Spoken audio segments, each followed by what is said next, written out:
It's 8:30. Welcome to the Raleigh County. Are we live? It's loading. Okay. It's thinking. Yeah, just get into the habit of asking that. It's thinking about it.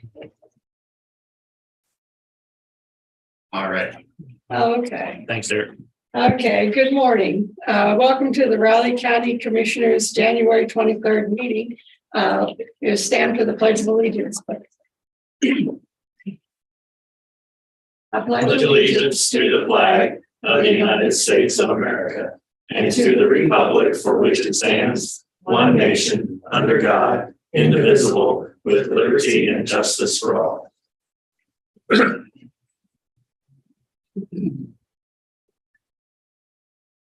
And well, let's get started. Do we have any public comment?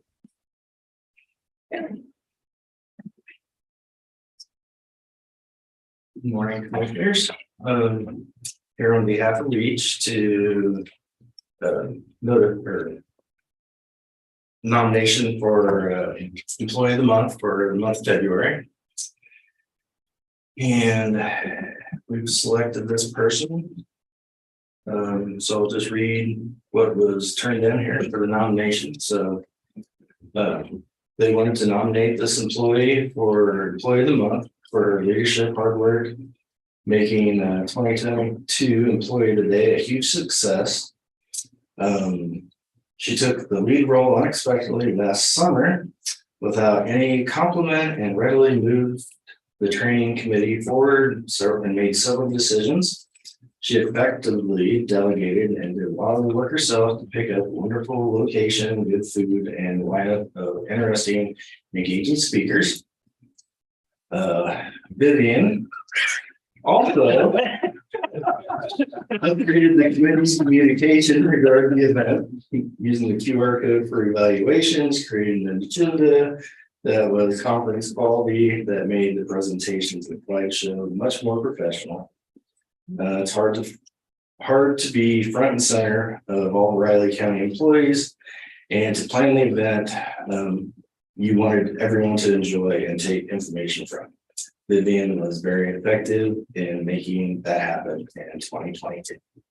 So I want to see you take a selfie with that. Yeah. Take a selfie. And I had nothing to do with that either, by the way. We've got Derek here as well, guys. oh, Good. And chat. It's nice to have surprises. I was watching her eyes as he was Yeah. reading through that, and she was going, I was worried. I was like, is he employing him on here? Yeah. That's what I was wondering. She didn't look at so I'm presenting her with 2 movie tickets Yeah, and the plaque, and you'll get front row parking for the month of February. that's a good month to get on route too. So That's very helpful. appreciate all your hard work. Yeah. If you want to get a picture with I suppose we do need to. I can't make it. Well, I guess we'll get your shot at community seal this morning after all. Huh? Right.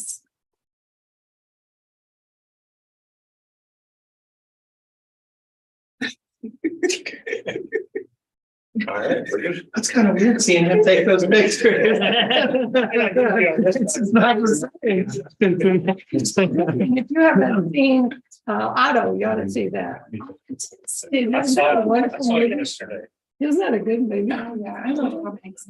Oh, it's a good one. Okay. You'll have to make your own. Congratulations, Vivian, for what? You'll have to make your own. Yeah, the hell of it.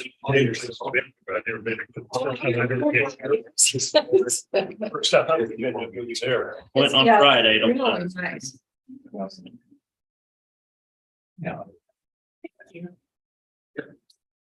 Thank you. Thank you, Do I Darren. get to make a speech? You do. Yeah. Required, actually. Long one. Speech. Any other public comment? Seeing none, we'll move to commission comments.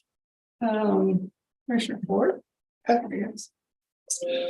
Yeah, well, not quite so long today. So Friday afternoon, I did have a meeting with some members at the Chamber of Commerce, City of Manhattan, several other entities. Rich was there with us as well to discuss some industrial and commercial sites in the Raleigh County area. Continues to be a open dialogue. There's no real decisions to be made, but hopefully there'll be some more chat and dialogue and some resources, of course, available to hopefully make that work somewhere down the line in the future. Saturday morning, I attended the first coffee talk of the year held by the Raleigh County Republicans at Vista Drive-In. There really wasn't a lot of discussion for the most part, just things that are upcoming. Everybody's doing delegates and stuff for elections, that sort of thing. Gave everybody a short update of what we were working on here in Raleigh County. Of course, haven't really been working necessarily, so I didn't really have much to tell them at this point in time. But I did answer a few questions in regards to that recent annexation out on the west side county, and just development ideas in general. And then several questions pertaining to the workings of the Raleigh County Law Board came up as well. So wasn't really long. Yeah, it was basically it. Saturday afternoon, watched the K-State men's team get kind of a sluggish win at home against Texas Tech. I was kind of wondering how they would react after the KU game the other night and everything that went along with that. But they pulled it out in the end. Record 17-2, 6-1 in the Big 12. All alone in the Big 12. This is after being picked last. Shows you what sports writers and the media know sometimes, huh? Probably going to be in the top 10 somewhere. I'm going to say somewhere around 8. That's my guess. It's Some other computer polls and stuff actually like us even a little bit more at this point in time, which I get worried about sometimes. But anyway, it is what it is. Saturday afternoon, I also attended the Raleigh County Fire District No. 1's annual awards and banquet over at Potroff Hall. A wonderful dinner catered by the farmhouse, as usual. Several awards were given out to celebrate the work and the achievements of our rural firefighters over the course of 22. It was not an easy year, just for the record, particularly early in the spring and with natural disasters and turnover, everything else. It's quite a challenge, but they did manage to work through it. We also had a member raffle for prizes and other items that occurred afterwards. And then live entertainment was provided by the Game Show Roadshow. Dave Lewis's. Yeah. And that went over very well too. It's good to spend some quality time with everybody and see everybody's family in a kind of nice, laid back, easy setting. So I'm glad they do that once a year. Also on Saturday, I guess I got to end on bad news. That was good news. Jacksonville lost. It's sad. You're not going to get a lot of sympathy here. Didn't figure. Well, they played pretty well defensively. They just couldn't come up with enough on offense to win. And Kansas City is no place to play at this point in time. But for me, I was sad to see them lose, but it was nice having meaningful football in mid-January again. Something to get excited and wrap around, and future's bright. Team and organization. I think they're a few pieces away from being a real contender at this point in time. So it'll be fun next year. We'll see what happens with Cincinnati on Sunday. Kryptonite. Yeah. We'll see. So anyway, that's all I've got. All right. Well, didn't we have any meetings Friday, but I came into the office for several hours cleaning out old stuff, organizing files that we're working on, and it's good to get everything, the desk and everything cleaned off to start the new year, right? It tends to pile up sometimes. And then again, I spent another Saturday in family stuff in Kansas City, so I didn't get to go to the fire thing. Like I say, I had other stuff going on during the day, but that evening, we were able to watch the basketball game that a replay on ESPN. She was also knowing how it ended. It was you didn't get so upset when the way it happened. It wasn't good for a while. That's okay. We know we turn it around. The half court heave at right before the buzzer. That's not going to be good starting the second half. Yeah, we battled. That guy did it. No, That was amazing. I worry about it at depth a little bit. Some of our guys get into foul trouble and or just somebody off or, yeah. Help. Got more depth than KU, that's for sure. It's true. Okay, is that it? Right, yeah. Okay, Friday, I had a couple meetings in the afternoon scheduled, but I had to cancel them real quick because a surveyor that I had hired showed up.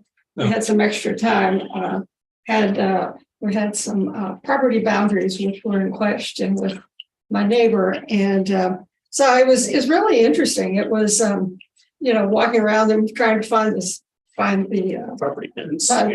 pins and couldn't find them. And then he used GPS and did all sorts of things to find him. Finally found it, got it out. You say UPS or GIS? GIS. Oh, okay. Yeah, well, UPS. The way that's been doing lately, that might not be a good idea. Yeah, I mean, the aerials, but they're a little off. So it was, yeah, it's been an interesting story all day.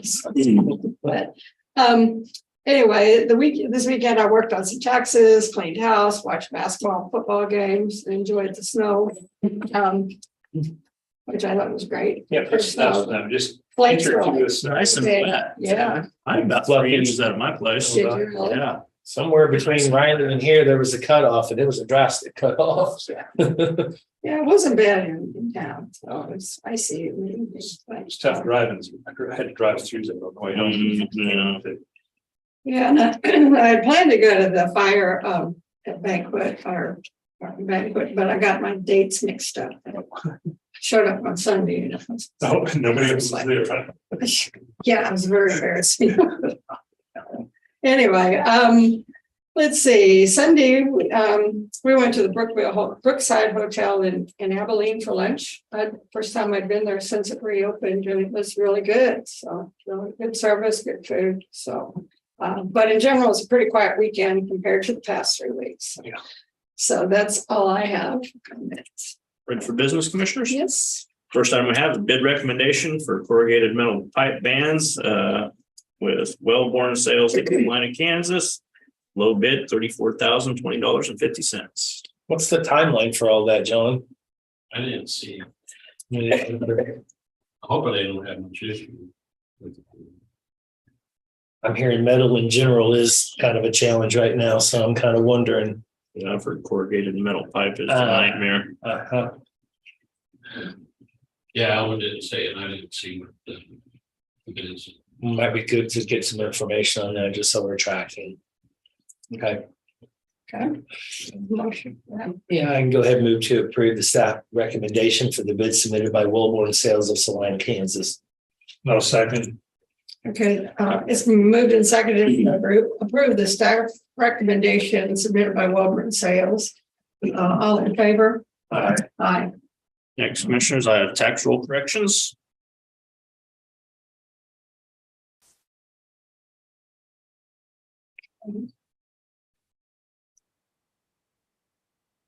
All those, I don't have any questions. Do you? I really didn't.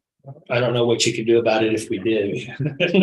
That's usually Jump up and down and stomp your feet. Get mad, blow some smoke out of my ears. Then make the motion. Use that naughty red face emoji, so on and so forth. Yeah. And so now I'll go ahead and make a motion to approve the tax roll corrections. No second. Okay, it's been moved and seconded to approve the tax roll corrections. All in favor? Aye. Aye. Chair, please. Thanks, Anna.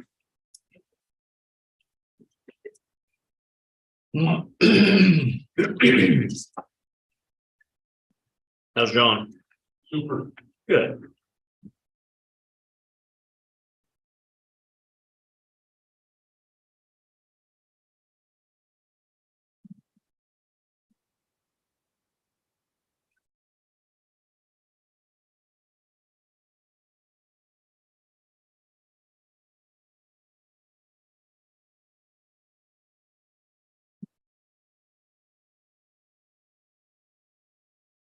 Thank you. Next, I need a motion for the advisory board appointments and resolution. There was one correction I saw. It was in the letter. Find it.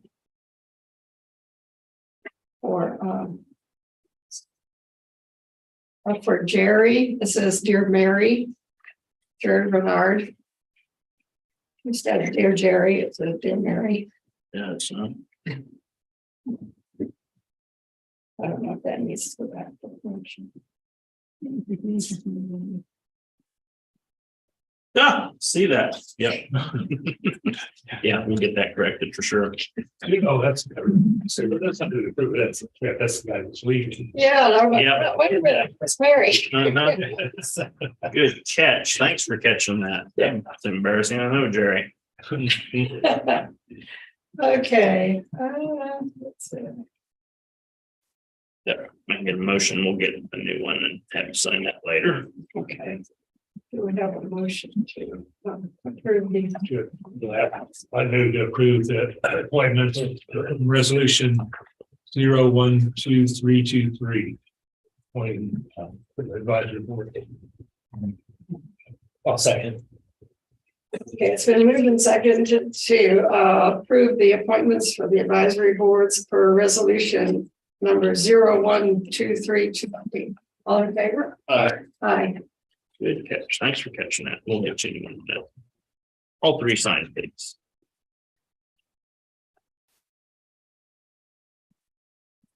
Yes. Yes.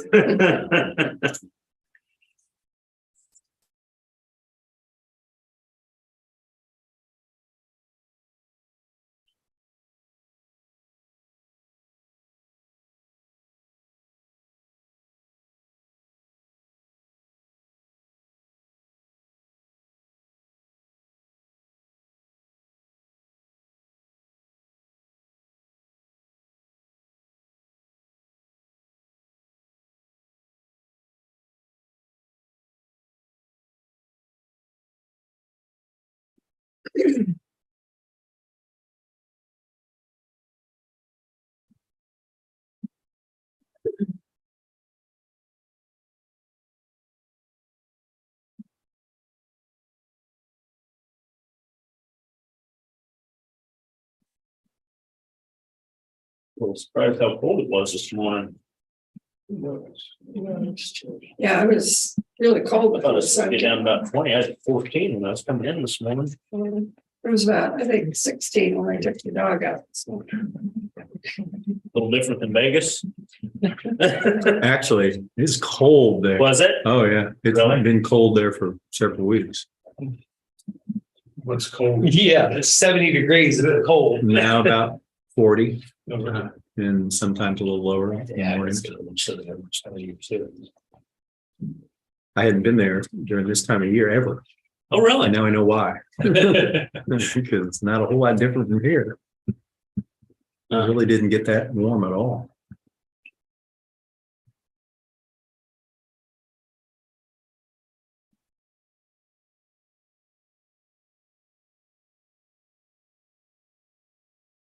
Then commissioners have one item clarification or maybe to get a consensus from you regarding the insulation for the North County Ambulance Facility. We've got some clarification information. That's what I did too. The 2x6, I'm just giving you the cost. The 2x6 by R19 bat is the lowest cost option. It's in the base bid. The 2x4 plus 2 inches of closed cell spray foam is the add $2 a square foot, including the fees. It's an additional $5,500.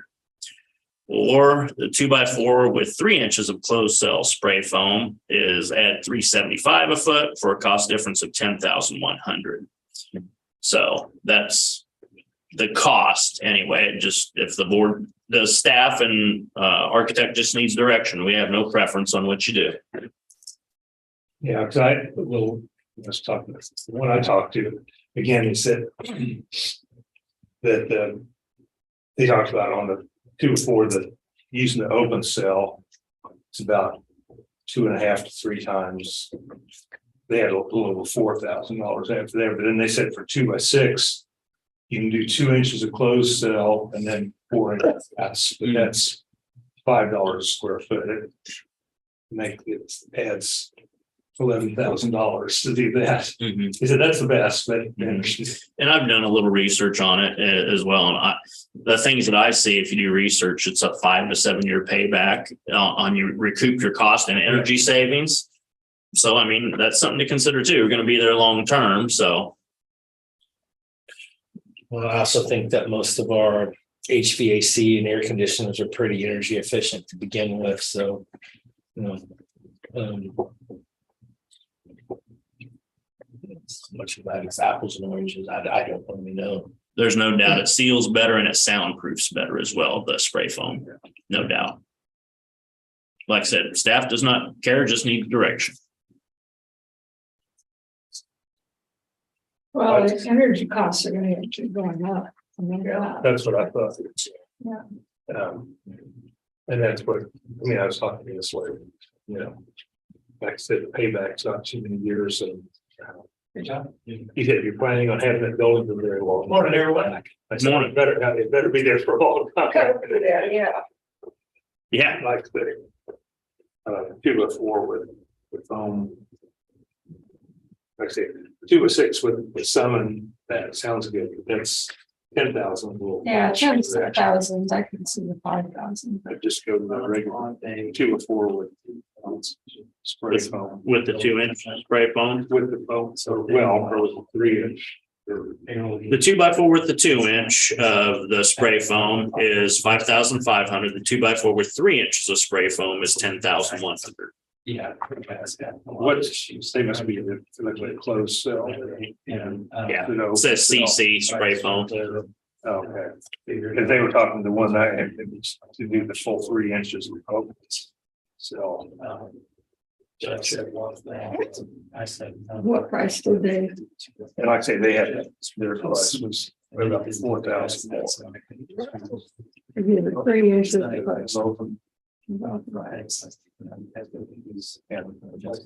don't know, I've heard both. The closed and the open, they're both good. Personally, if it was me and I had the money, I'd do the higher. I would for a long-term investment for the public. 10,000 for the overall cost isn't a lot. You know, if on anyone, even personally, if they can afford it, I'd recommend doing it. But if you don't want to, it's fine as well. Like you said. I thought HR was gonna add. Dropped in. Get a consensus one way or the other, commissioners, or a 2-to-1 vote is all I need. Oh, I'd like to go the cost first. Probably the 10,000 way, probably as far as the 3-inch. with a 3-inch. I don't know. Does that have a consensus or do we need a vote? Oh, I can live with that. Okay. Making of other ways to make up part of it, so.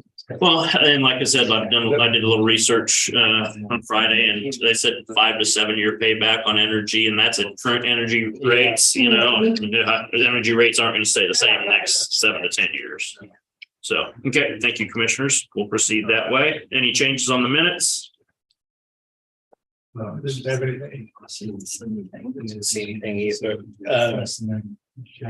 I'd make a motion then to approve the minutes as written from the Riley County Commission meeting January 19th. I'll second. Okay, it's been moved and seconded to approve the minutes from January 19th. All in favor? Aye. Aye. Any items for the press conference, commissioners? How the tentative agendas look? I did have a question on the 30th. Why do we got 2 different times for out of state travel requests for Julie? One before the press conference and one after. We can check on that. Yeah, there's 2. 9:20 and 9:40. One's in the press conference and one isn't.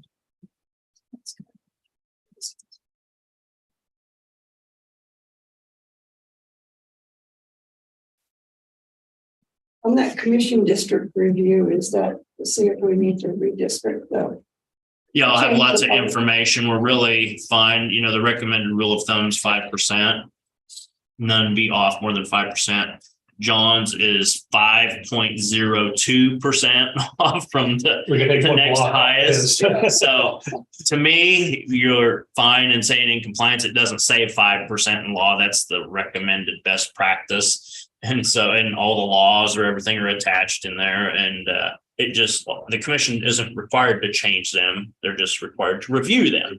So my suggestion is that we review them and we'll have all the numbers that show you exactly the wards and precincts and the numbers in each commission district. And so that's why it's titled review as opposed to redistrict, because you haven't made that decision yet. Okay.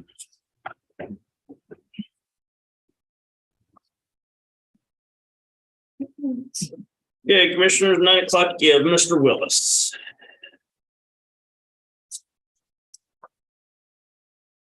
So you ready for me to come up or are we waiting? No, you Nope, got it. nope, start till 9. So just, I'm gonna review this with the board during my time. I've got the Clerks Association. Yep. That's full and just a little sheet from the legislative site, show the track of the legislation. Sounds good. Thanks. And I'll be bringing in a draft for them to Okay. approve. Letter of support. Testimony of support, excuse me.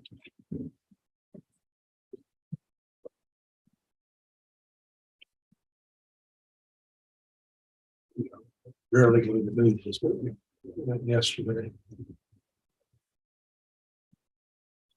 And, it was obviously they expected a senior group, because all the previews. It wasn't the action adventure stuff. It was all their senior movies. Oh, right. Yeah. Jeepers, they really target people now, don't Yeah. they? But it wasn't that heavily as a senior. Group there.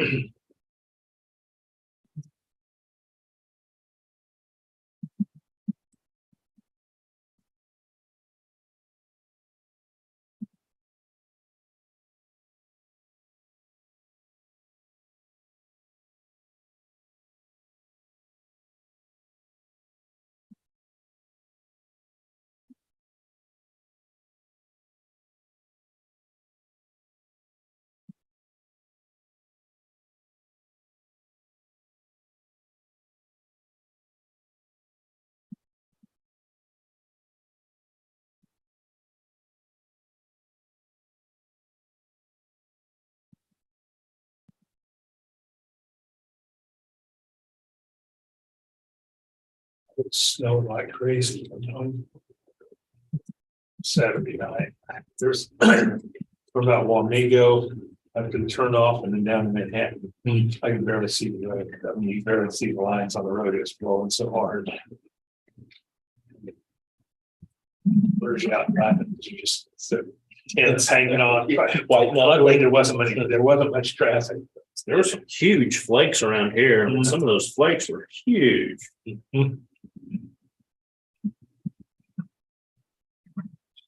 Said we ended up with probably 3 inches out at my place, but heck, the first 2 inches melted as soon as it hit, so had it been colder, we'd have probably had a pretty good snow. Yeah.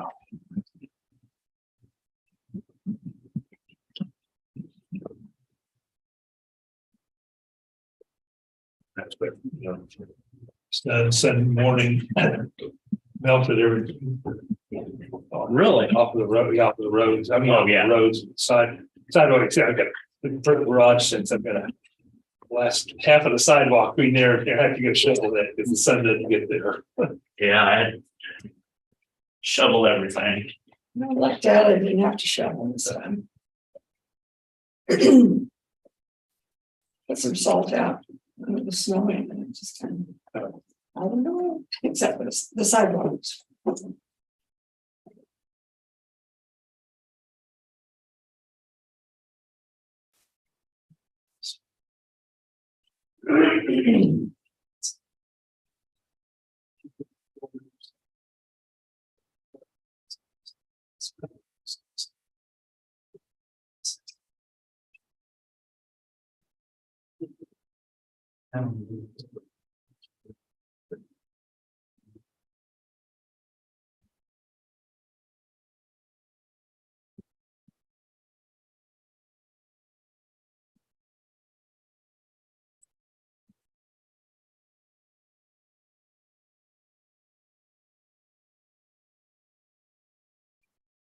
Okay, David?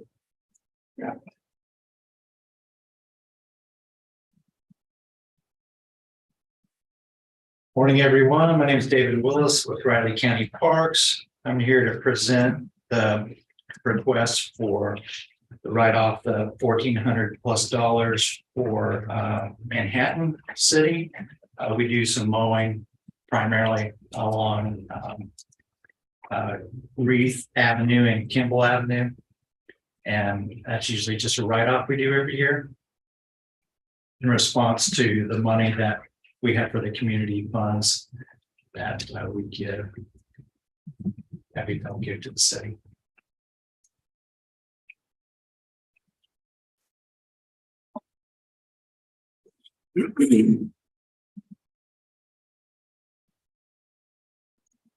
Any questions?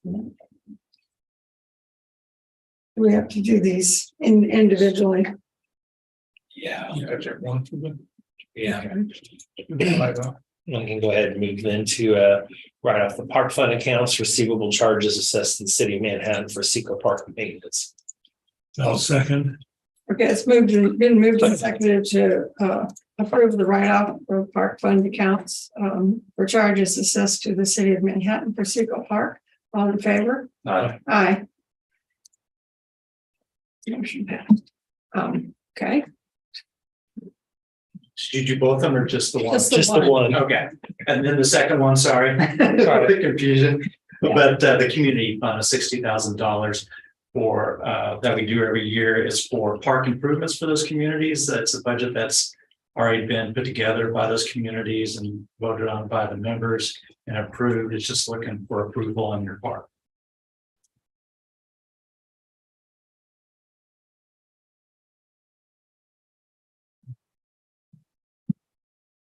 Any questions? That one for the slab for University Park, they're just gonna accumulate it every years, put it together then. Yeah, we talked about multiple different plans that I know they've done that, with no. yes, and I have that here, but I don't have it. I don't look at it since our prior meeting in regards to what they are wanting. I know we talked about a number of things, but yeah, I believe that was for the basketball court that they have there at the community and just doing it in bigger sections over time. Because the amount of concrete that would be required to do the whole thing would far exceed what I have. So that's why it's broken down the way it is. It's amazing the cost of basketball. How many basketball goals are they planning on putting up there? I think they just have two. And that's $5 grand. Basketball goals and those kind of pieces of equipment when it comes to something that's used for the public versus your house are a far greater expense. Right. Yeah, because they're meant to last a lot longer. Or It's have more use. These type of equipments are just, they're outlandish in price. We'll use an old telephone pole like when we were a kid. No, I'm just saying, a little different than when we were a kid, but yeah, some of those are heavy duty. I'm fine with the old telephone pole, it worked with us. It's just two of them. Well, no. And we were talking earlier about goalposts and scoreboards and everything else. It's just, I get 4 basketball nets up there. That's $100 for 4. That's $25 a piece. And then you see why the overall Seco Park plan is so costly, for improving all of that equipment. That's Same my point. thing. That's my point. Yeah, there's all kinds of restrictions, requirements as far as safety and all that equipment as well. So that goes into a lot of the costs of developing that product. It looked like the buffalo seeds. $50 is pretty low for buffalo grass. It's a small area. Is it real small? Yeah. Okay. Normally you just buy small amounts. To be honest, I haven't bought it here locally. Usually you can go to a retailer or wholesaler, and buy smaller amounts. I haven't done that yet. If not, I'll just take the remaining balance out of the parks. Because I did some last year and it's pretty expensive. Yeah. I get it. But anyway. But it is a real small area. Any other questions? Yeah.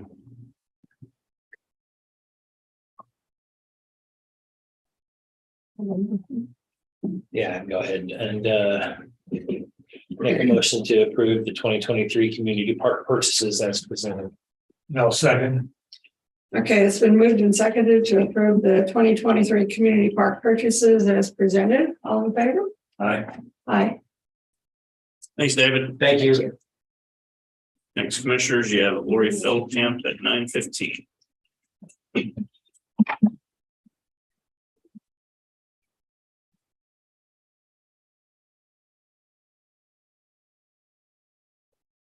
Yes, ma'am. On the advisory board appointments, on the one letter to Jerry Bernard, we have Jerry at the address part, but then at the bottom of the thinking, we say, "Dear Mary." So if you could, sign it. Thank you. Bye. Well, it rhymes.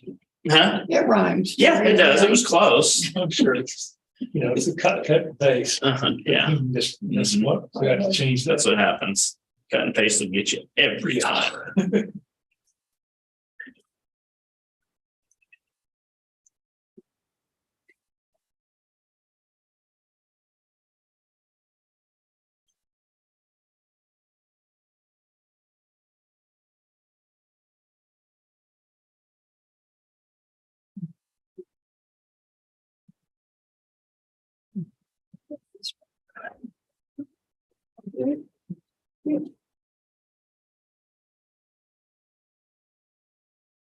Let me spray that foam into an existing house. You can, but it's just like you can spray the blown in too, but you gotta either drill from the inside or outside to do it. To do it. Mhm. Then you gotta plug it, Generally, they do it from the outside, and if you have siding, you put plugs to match the siding. Yeah. But the spray foam, yeah, it's hard to get it. Either one, it's hard Kids to go get. up and down. It's hard to get it full. Not get You're voids. gonna have voids in it probably. Yeah. It's still better than that, I wish they'd have done that when they built my house, because I've got some real cold. The south side that faces the creek is really cold. Oh. Good. Good morning. How are you all today? Good. This cold morning. Yeah.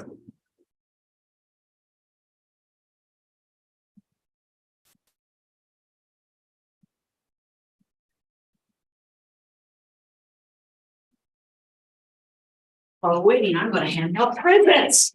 Oh, right. Thank you. You should have gotten an invitation to our breakfast next Monday, but I know because of your meetings, you probably can't attend, so this is what you would get. Oh, all right. Oh, cool. That's nice. Those are really nice. Thank you. You, ma'am. Thank you.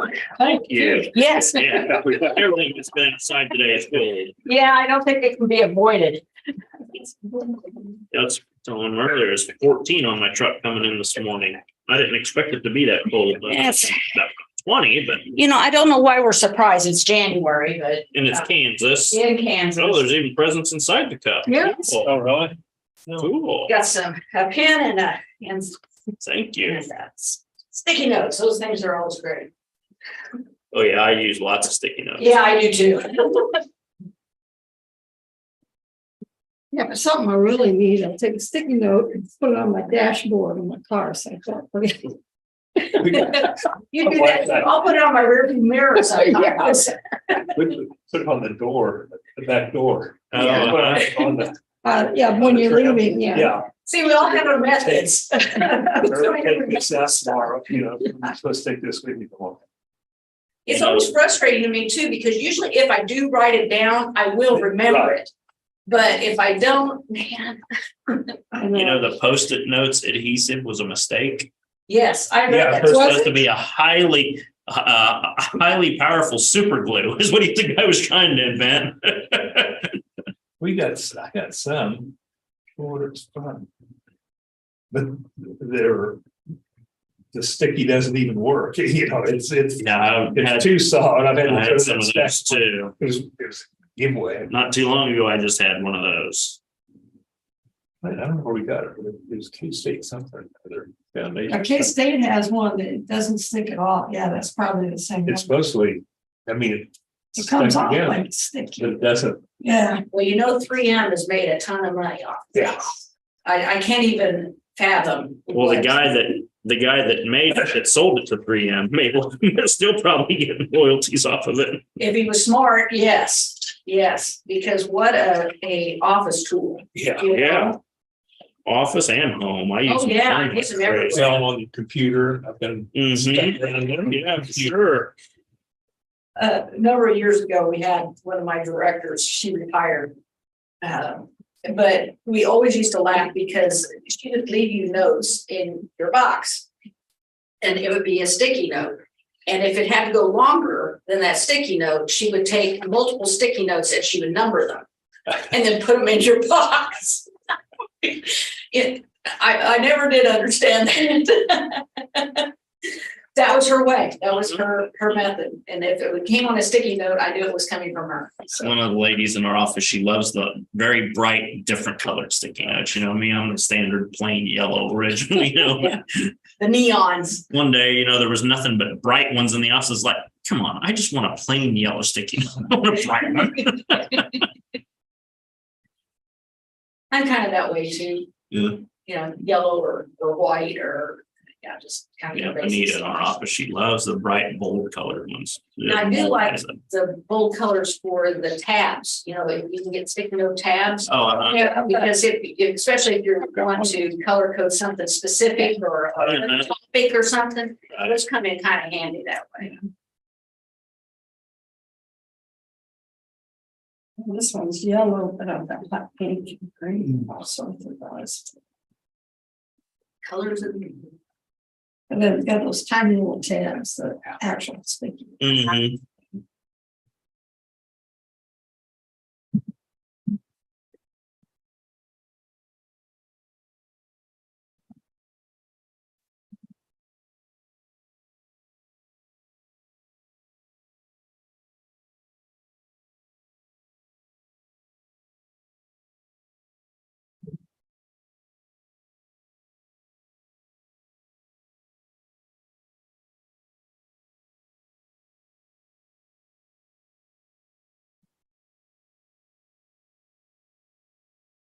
Busy day today? Not on the agenda? Not horrible. Not too bad. Not as bad as last Our one. mornings are better than One last week. So it's 2 pages,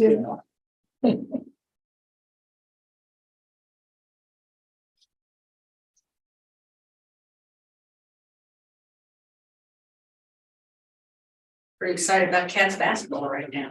Oh, yeah, for sure. You're doing very We talk good. about that a lot. It's fun. It's always a lot more fun when they win. I don't know why. Good for the business community too. It is, and I don't know, it just. Coach Snyder years ago proved that. Oh, yeah, there's no doubt about that. You get winning sports teams in the city, it just improves. I'll tell you, it helps enrollment too. Coach Snyder improved that too. It Economics. significantly helped enrollment back then. Pretty crazy. I mean, it's all part of the kids' college experience, and they want to have a fun, thriving experience. Sure. I moved here when the football program really sucked.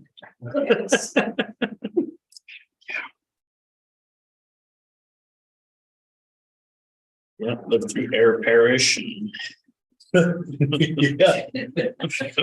Yeah. I was in school when the first little flash in Gibson, Glenn Dickey and All those guys, those guys. Mhm. We were excited. We were 6-6 when that was Yeah. a big, it was a big deal. it was a big deal when I started college too. That would have been a really big deal to be 6-6. We got our first one. It was like, hallelujah. Well, that old team with Lynn Dickey was actually pretty good. Yeah. They were There really was close to Brown, winning a lot. Turner, Scott, Evans. They had a lot of guys. Those. Yeah. State was that one of those teams? A few years later. He didn't play. He had set a lot of records here, but he didn't have, a very good team. He was the only one. His tackles are so high because no one else can go to tackle. How that works. Wasn't necessarily a good thing. Okay, it's 9:15, Lori. Okay, well, good morning. Good morning.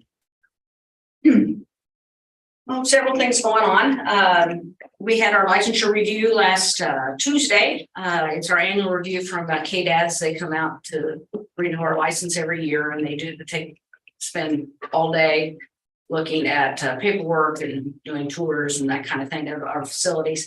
Actually, this is the first in-person one we've had since January 2020. They've all been virtual since then. So it's kind of exciting to see Jill because I hadn't seen her in person in a long time.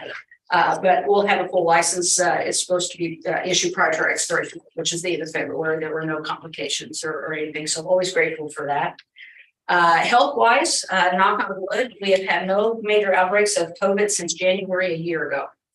And I was holding my breath for this month because January the last 2 years have just really been awful. But what we're experiencing more now is influenza, stomach flu, throat, all those other things. But I did require our staff and clients to wear masks starting Christmas and until a week ago Monday. And I think that helped maybe keep the spread of just germs, period. Now, because, everybody's exposed to family and there's just so much more going on during that period of time. But I think that did help us a great deal.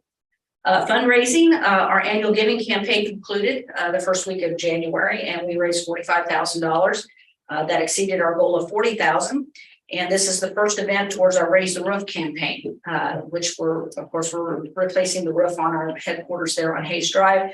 We do have a contract signed with Schultz Construction.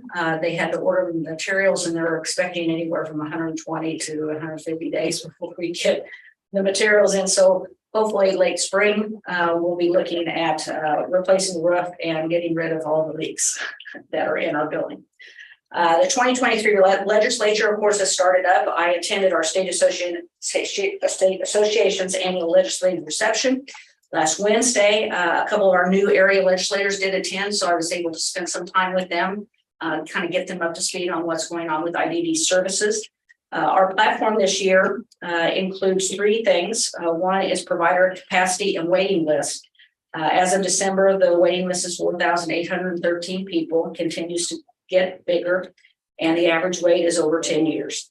Our workforce emergency issues, of course, and then case management rates. I'm really pleased the governor actually put in an increase for our case management services. We haven't had an increase on those rates in over decades, so excited to see that go to the committee, to the various committees and see if we can't get an increase in those rates. And our 50th anniversary, I handed out some things for you to take. We have our founders breakfast next Monday, which we're inviting former board members and so forth to come back. And in February, we're having our client appreciation month, which will have activities and treats and so forth for our clients. And we're also going to have an awards ceremony to recognize our clients for their length of service with Big Lakes. We're at 50 years. I will actually have someone get an award for 48 years. Been with us since 75. So pretty amazing when you think about it. Boy, I got pictures of him back when he really, it's startling when you look at that. So very excited about that. Again, we have activities all year long. You will be invited to our gala that we're having in April. It's going to be at the Liquid Arts Winery in I think April 20th. I think it's that evening. And Coach Kleiman is going to be our speaker. So Nice. Very excited to have that happen. And that's all I have for you today. Any questions? I was gonna say, unfortunately, your breakfast falls right in the middle of Yeah. our meeting on Monday, so That's why I brought you. okay. Appreciate that. Yeah. I knew you couldn't. So anyway, when you again, it's just another opportunity for us to thank all of our community leaders, our board members, all those people that have got Big Lake started and has sustained it over the years. What many people do not realize is Big Lakes got started just with county mill levy money. That is how the organization started, was with grants from the 4 counties that we serve. And it's just grown from there. So amazing to think about, about 50 years. So I remember 73. I was a kid, but I still. So, any questions? No. No? Okay. Oh, Yeah. Thanks, Lori. Thank you very much. Thanks for the gifts. Yes. You bet. Have a good week. That way you'll remember us this year, right? Exactly. Of course. And believe me, there's going to be other opportunities for you to come out and see what's going on. So, Appreciate your work. Sure. yeah, thank you. And have a lovely day. We will. Hope that warms up a bit. That would be nice. I think it's supposed to be 40 today. Yeah. I don't know. That's they're saying, and sun. I will say that snow though was really pretty. It was like a huge flakes. Like the trees just looked like they were covered in whipped cream or something. Uh-huh. It's kind of cool to look at. It So was. have a good day. You too. Commissioner, no items for press conference, so next item is myself at 9:40. So you have a little bit of a break.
Ma'am, for you. I know, that's what we always say, got patient till you.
That's right.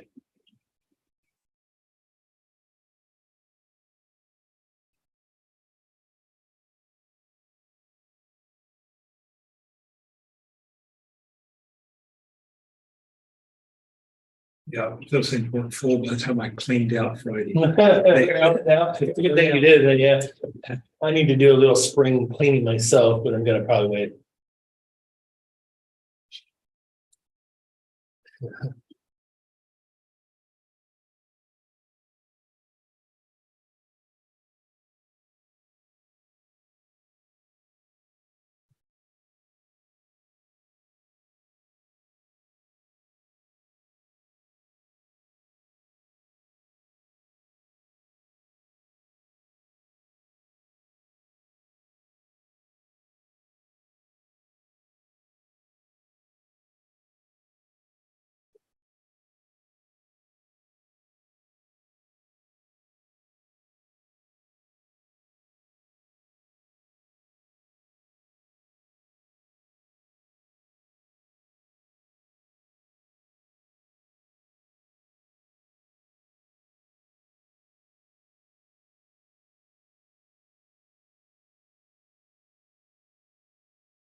There's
that corrected letter, commissioners.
So Daryl, head over here. It is quiet. It is quiet. What you guys do, Jason? We're not complaining. Yeah. Not even a newspaper? Anybody? Oh, everyone watches online anymore. Really, Oh, yeah, that's what they do. I mean, the media. the media. Yeah, Oh, that's okay. what the media does. Yeah. Cayman doesn't have enough people right now to move anybody Go around, around. so they're. Everywhere, and I even noticed, for quite some time now, since everyone's had trouble with staff. Chick-fil-A used to be boom, boom, boom. Even Chick-fil-A, there's a wait now when you go through there, just because the number of staff it's having issues with. It's always been a wait over there at lunchtime, but. Yeah, but all the they time. processed it real fast. I mean, they went through fast anymore. They don't Yeah. get processed so fast. Well, the unemployment rate's 2.7, which is underemployment. Yeah. They figure anything under 4 is underemployment. We're at 2.7. We're scratching for people. Well, Yeah. I think you still see signs up all over the place, help wanted. I hate to tell everybody this, but it's not just people that don't want to work. There's not enough There's people. not enough people. We had There's more people vacated than there are re-entering. Well, I think they've been saying that for like 20 years, and because the baby boomers want to, retire and go away. There's a smaller group coming up. First time in 40 something years that the mortality rate in China flipped. Well, and there's a lot of younger people that don't have children anymore. Yeah. You choose that to do But that. they wait until they're much older. to get there. Yeah, Because of that, they have less. yeah. So, Volatile time, you try to figure out how to balance and maintain that.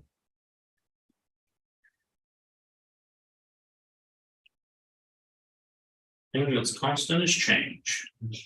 It's very, very true.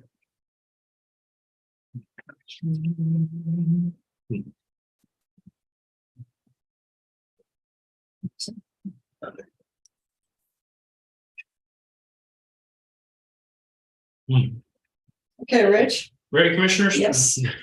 Okay, I'm not gonna go through commissioners and read through this. I'm assuming since it was in your packet, you had time to go through and review it. So I'll start with any questions. I do want to go through some of the highlighted sections that I did mark down on the report there. Moody's ratings, typically you'll get a new one when you go out for a new bond issuance. This one was initiated by Moody's changing their methodology. And really what the change in the methodology was, it happened to school districts a few years ago. Greg Marenberg had educated us on. And what they were really dinging entities for is those entities that don't do GAAP accounting, generally accepted accounting principles. It's a more expensive method for governments to use because it's much more detailed, costs more to do on a daily and annual basis, but it also costs you more when you have your financials reviewed by your auditors. All states' public entities have Kansas's version of KMAG, Kansas Municipal Audit Guide. By statute, we're allowed to use Kansas Municipal Audit Guide. That is what the overwhelming number of public agencies in the state of Kansas use because of the facts that I just discussed. And so that was really the underlying thing that they were downgrading school districts for. And so we had those meetings with Greg Marenberg via phone about, okay, and they went through and they gave us that predetermined, they were planning on moving us down 3 notches, which is significant. And that was the only section that we had a bad number attributed to, is based on method of disclosing our financial information, which is all related to GAAP. And Greg didn't like it because previously in years past, Moody's even put out public statements saying, this is not, if you report this way, we will not downgrade you on it. Well, that wasn't true. That's exactly what they were doing. So we kind of knew what we were going up against. I've been through these my entire career. I don't know, it's about my 10th one I've been through a Moody's review. And you do a review with them on phone, with staff, and then also our financial advisor, and talk about, all the positive attributes of your community. There's a bunch of information we had to get to them prior to, our top 10 employers, also, the valuation of the county. They have our financials, they have our audits, they have our budgets, so they can see that. But then also Daryl and I had Daryl get a hold of the Chamber of Commerce, and I did as well, to talk about all the positive things going on in our community. So that's why I always keep close tabs on those special big announcements the Chamber's talking about, K-State's talking about.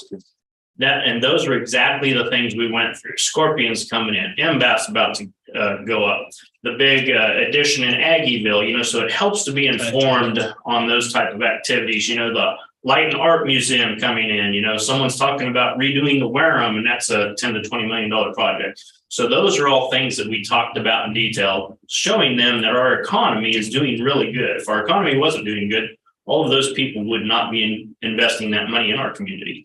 But that wasn't the real thing they were looking at. What they were really looking at was how we disclose our financial information. So we went through that process with Greg, educated us on what we needed to do. I think what really helped us a lot, and I've worked with Greg for probably 2 decades now. He was with a previous firm before Greg Marenberg, and he switched a few years ago to Raymond James. And I asked the commissioners back then, we'd like to continue our relationship with Greg Marenberg, even though he switched companies. And so that's why we stuck with Greg. He's a great down to earth guy. What I liked about Greg is he's very good at the financial information, but he's also very good when he comes before the board, and he has come before our board a couple of times. in discussing that type of stuff in layman's terms where you can understand it and, very easy to relate to. I believe also I think USD 383 uses him as well. Right. So he's widely respected across the state. So knowing what we were going up against, we had all that information preset. And one of the things that is impactful, and we talked about it earlier with Lori Feldkamp that was here, is something else that we discussed is, don't discount it. And prior to our interview with Moody's, I said, Greg, and here's something that people really don't understand the value of. And that is K-State having a very successful football program right now. K-State having a very successful basketball. People kind of, it's just sports. Well, it has a direct impact on our economy and our community. And I told Greg, I said, I think they don't really understand the impact of that. And then also we talked about K-State's expansion to the north. Those are all things that we listed out on the positive things. And during the interview with the lady from Moody's to give us our assessment, I was going to get to it, and Greg even beat me to the punch. And he said, people don't understand the impact of, a nationally recognized football program, a nationally recognized basketball program the size of a university. And so all those things go into it. Really in the bond market, we're a small fish. We think we're pretty big in Canada, but we're really not. We're small compared to Sedgwick, Johnson, all of those. So something that I think really helped us and really caught her attention when I was discussing what there's a policy decision the Board of County Commissioners and us and the finances of Riley County made decades ago, and that was to budget all of our funds. By state statute, you're not required to budget all of your funds. You're not required to budget any capital outlay fund. There was a constituent that would bring it up to the board. He'd review the financials, kind of a local guy watching all public entities. And county commission at that time says, well, to eliminate that, we're just going to budget all of our funds. It costs us more money. It costs us more money in getting audited, but we do budget all of our capital funds. There's nothing financially that Riley County has that is not in our budget and in our audit. And I emphasize that to her. And then also, which, because on GAAP, what they really like is GAAP accounting has much more detail. It always includes that capital stuff. I said, no, we don't follow GAAP, but here, all of that information is in our financials because we go above and beyond. I'm not aware of anyone else in the state that does what we do as far as budgeting all of our funds, and explain that to her. But then another key aspect is kind of what I highlighted in some of the report is that it talks about, I'll just start from the beginning and I'll get to it, but it's regarding our budget stabilization, that $3,050,000. But you can see they're highlighted, our ability to repay debt-like obligations without consideration of any pledge, security, or structural features. The conservative fiscal management, that is something that I always tell them, every commission I've served with here in Riley County is fiscally conservative. And they talk about K-State University in Fort Riley. The financial performance, county's credit profile, available fund balance. Right there, they say it on that third section that I have highlighted. Available fund balance and liquidity ratios, which are strong. The county reports that fiscal 22 is stable and the county does not expect material changes in reserve levels. They like something we emphasize every time is that budget stabilization amount, but also the $500,000 that we keep as a cushion in CIP. We always tell the commissioners we kind of have a reserve of $500,000 in there as well in case something comes up that we don't know is going to happen. They like knowing that. They want to be sure that we have plenty of liquid funds to address any shortfalls we may have for anything, which includes debt.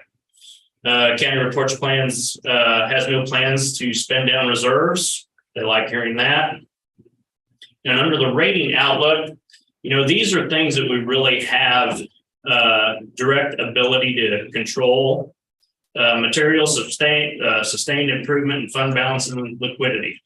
Our current policy is to always, and we did last year, and it's okay some years not to, but it is important that we continue to build those reserves at $3,050,000. Our policy is internally to increase it $250,000 every year.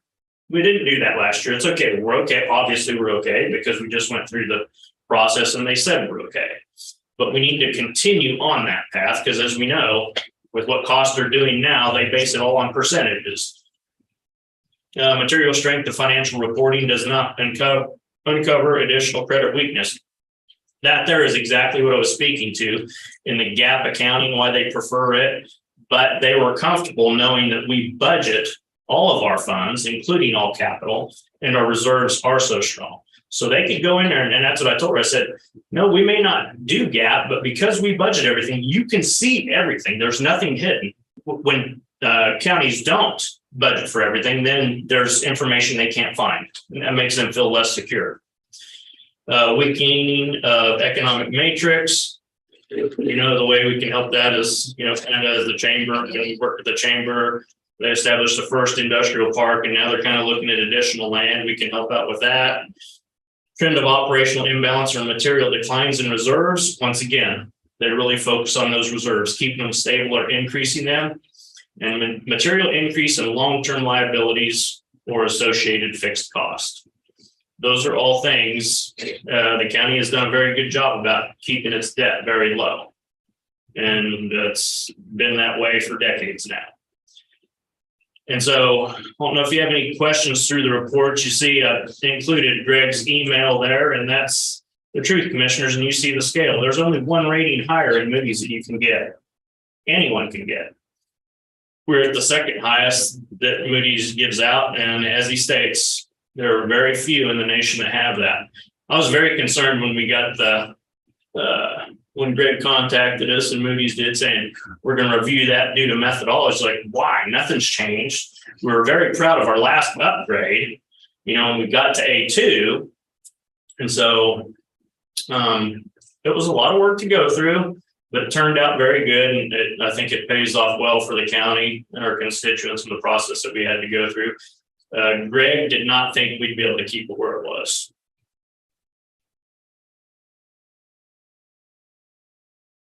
Commissioners have any questions? And during the original process, getting that rating up higher, we also reassessed all of our debt, and we were able to squeeze out, of course, it's over the course of 40 years, but another 800, what was it? Another $850,000. Yeah, and that's one of the services Greg provides for us. You know, he's watching the markets daily, and so he'll contact us and say, "Hey, due to rates, you know, it might be a good time to refinance. We could really save the county some money." And we did. That's what Commissioner Ford's talking about. When interest rates got real low, that's not going to happen for a while. But you know, when times are good, he's watching that and say, "Hey, I think we go to market. We might be able to save this amount of money," and we did save that much annually by making that switch from refinancing to a lower rate. Some of the services he provides, a lot of times also when we're working at special benefit districts and stuff, we'll work with Greg and Mary Carson, who is our bond counsel on financial stuff, and they assist us a lot in that. And Greg is at no cost. He doesn't cost us anything until we go out for an issuance. And so all the services he provided in helping walk us through this and work with us on this process is no cost to the county from him. But it's something it's not something a lot of people pay close attention to. It's not a lot of, frankly, there's not a lot of people that really understand it, but it does pay off greatly for the community when we do have to go out for a bond issuance or when we refinance. It makes it that much more attractive to people to buy our indebtedness for us to get a better rate.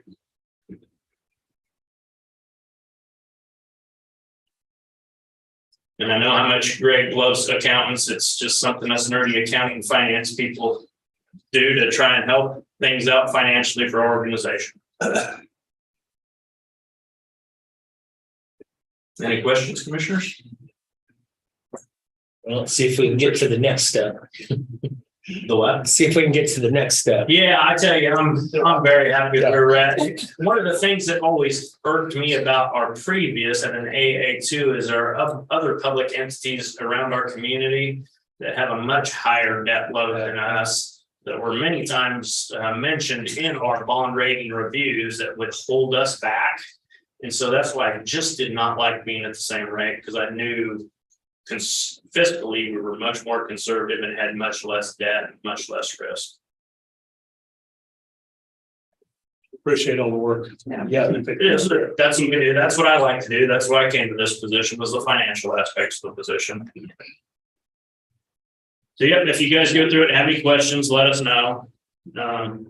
They're all helped out on this, and so did Greg, and it was an 1.5-hour phone interview with that lady. And I have to say also, this lady, this reviewer from Moody's was very good. The last one, I had the same one the last 2 times before. Not so good. And even Greg Berenberg would say that, yeah, a much more difficult person to work with. And I thank this one a lot for being so open to hearing our discussion and for allowing us to make our case. And then she had to make her case to a committee that reviewed it on behalf of what we told her. So, and we had no contact with them at all. She was our only conduit to that committee. Thank you, commissioners. Thank you. Next commissioner, we have Julie Gibbs at 10 o'clock.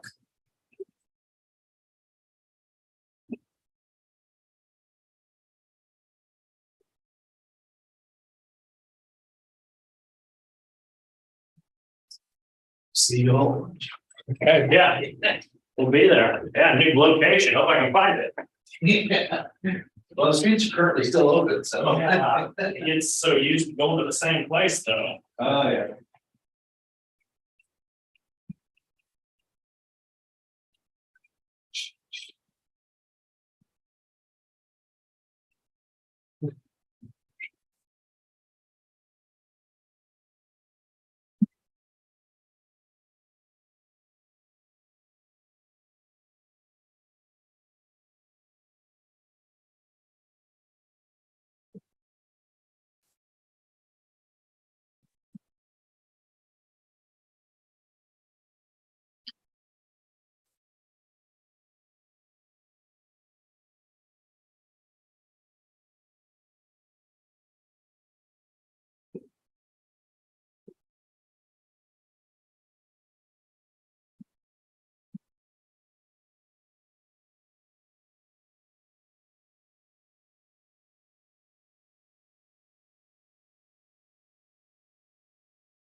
Hey, Julie, how you doing? Morning, good, how are you? Good.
Did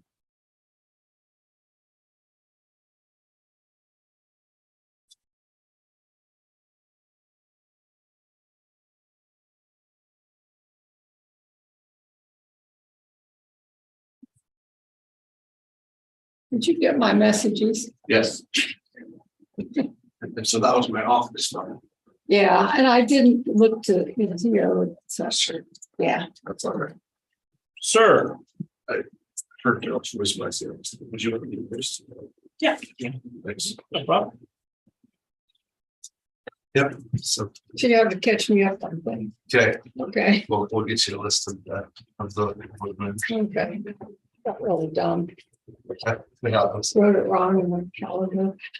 So, It happens. it was the snow that did it. There you It threw me off. Yeah. Absolutely. Very Good, how are you? Okay, Julie.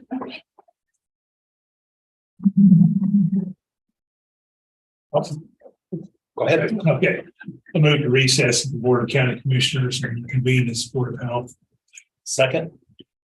It's been moved and seconded to recess as the Board of County Commissioners and reconvene as the Board of Health. All in favor? Aye. Aye. All right, good morning.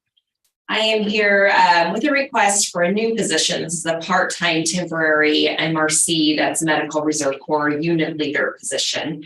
As I mentioned last week in my update, we did get funding through the RISE Award for NACHO, from NACHO, for the Public Health Emergency Response Program. It was in the amount of $75,000, and much of that will go toward the salary and benefits for this individual. So this would be a temporary part-time position through June of this year. So it is very temporary. But this would allow us to reconstruct the Wildcat MRC unit. Most of the funds, of course, will go to hire this part-time individual. The unit leader's main priority will be to recruit and train and maintain volunteers as part of this unit. They'll also be in charge of supplying all equipment, keeping track of that inventory, and collaborating with partners in the Wildcat region. They'll be responsible for coordinating volunteers during an emergency. So really the main thing is just to get this Wildcat Region MRC unit back up and running, as it's been dormant for quite some time. And so that is the main charge of this individual. So with the help of HR, with the help of Elizabeth, we came up with this job description. This mimics a lot of the other jobs that are similar to this MRC unit position. And this would be at a pay grade of 7. Salary and benefits are paid for through this grant, and all supplies and equipment needed for this job are also included in that grant. We've already had to move some of the funds around in this grant due to the timing, and so they've allowed us to do that through NACHO. So they're pretty flexible with allowing us to move things over. So we've been able to work with them quite well so far. So, but again, this is temporary through June of this year. What is MRC? The Medical Reserve. I know, but what is that? What is it? So it's a group of volunteers basically that are trained, and they're ready whenever there's an emergency, like a pandemic, knock on wood, so you know, another one. But in the event of an emergency, whether it's a pandemic or storm related, floods or anything like that, we'll have a unit there that will be able to help assist us with anything that we might need. Come in and help them. So for instance, Caitlin Speth, our WIC coordinator, was in charge of all our volunteers for the mass testing events and vaccination events. We relied a lot on volunteers from the community. And so she was in charge of getting those volunteers together, keeping all of their contact information and getting the times that they're available, signing HIPAA release forms, all of that. So now that would be the charge of this individual. Plus more training. We're expecting them to be CPR and first aid trained as well. So this person just runs through June. Yeah. And then what happens? It goes all volunteer again, or? Yeah. So hopefully that will allow enough time to get it up and running and at least get them all into the system, get them trained and into the system. So then it will kind of run itself is our hope. And of course that will be probably under Skylar's position. Her job then is to kind of maintain that. So. Okay. So a lot of emergencies happen after June. Yeah. Yes. Yeah. All emergencies have to happen between now and June. Yeah, now and June. Okay. Any questions?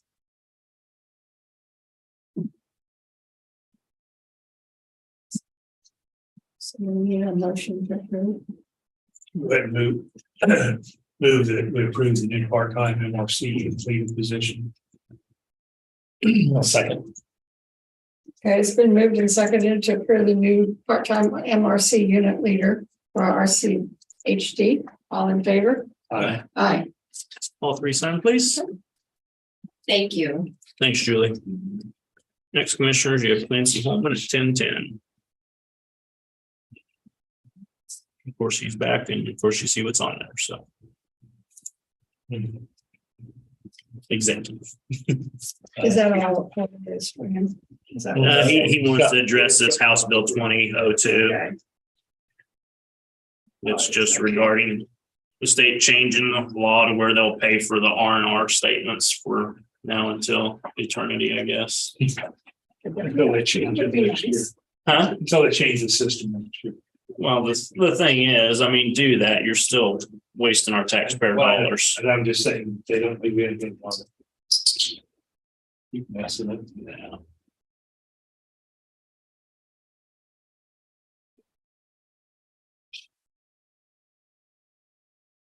So it says total annual cost, is that between now and June, or is that? What's the cost on there? Well, it says annual hours, 2,080, annual cost, I won't mention it, but there's an annual cost. This isn't an annual position. Elizabeth, you on? You listening? No. He's formed. I don't like all of it. I just don't.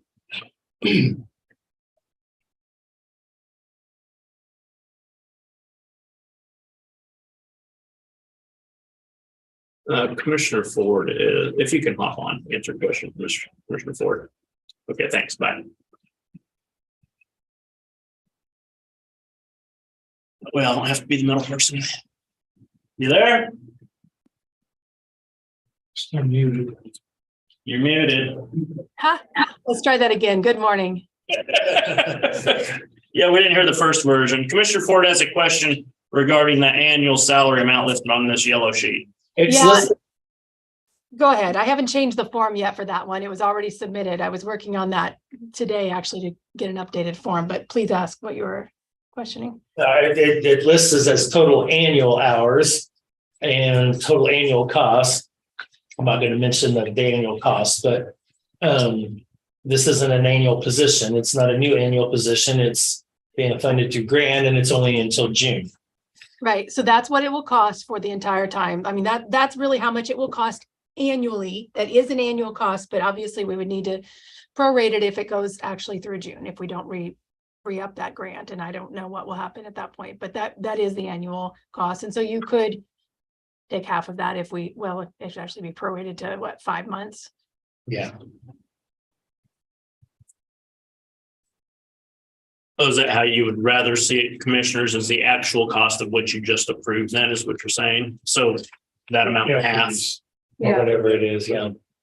Got that, Elizabeth? Yeah, I do. And I Yep. can, do you want me to just put that on the business meeting quick on whatever day we're on? They've already approved it. If you can just get a corrected form with the corrected amount. But it also needs to list, it's budgeted, but it's not budgeted through our funds. It's being budgeted through other means. And that part's not listed here either. Right. And that's not something that we have listed out whether a position is grant funded, but we've always considered that, what is the total cost? And so, I guess, what would you see with that? You're seeing like to not list a cost or specifically list it that it won't be to the county budget, or? You need to put a box in there, this grant, and we did do that on the sheets before. Yeah, we recognize whether it was a grant funded position, Right. But I didn't know if you wanted the dollar amount.